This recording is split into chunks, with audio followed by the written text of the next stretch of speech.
మీకు monthly salary వస్తుంది కానీ మంత్ ఎండ్ మాత్రం అసలు ఒక్క రూపాయి కూడా మిగలట్లేదా? సో ఈ బడ్జెటింగ్ రూల్ గురించి మీకు ఖచ్చితంగా తెలియాలి. ఈ రూల్ వచ్చేసి 50-30-20 రూల్. ఈ 50-30-20 రూల్ ఏంటి అంటే 50% మీ మంత్లీ ఇన్కమ్ నుంచి మీ యొక్క అవసరాలకి లైక్ రెంట్ కానీ, గ్రోసరీస్ కానీ, లైక్ ఆఫీస్కి వెళ్ళాలంటే పెట్రోల్ ఖర్చులు ఉంటాయి కదా, సో వాటికి సంబంధించిన నీడ్స్ అనేది 50% బిలోలో ఉండేటట్టు చూసుకోవాలి. ఒకవేళ ఎక్సీడ్ అయినాయి అనుకోండి, సో వాటిలో ఏదైతే తగ్గించవచ్చో అవి ఇమీడియట్గా తగ్గించండి. అండ్ నెక్స్ట్ వచ్చేసి 30 అనమాట.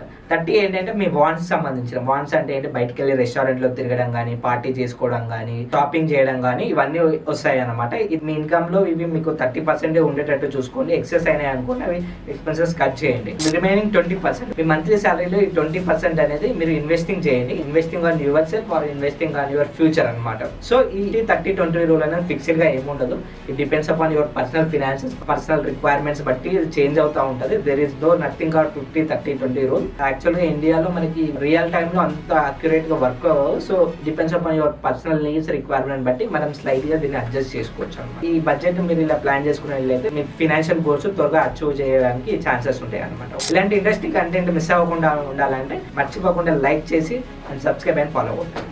Thank you.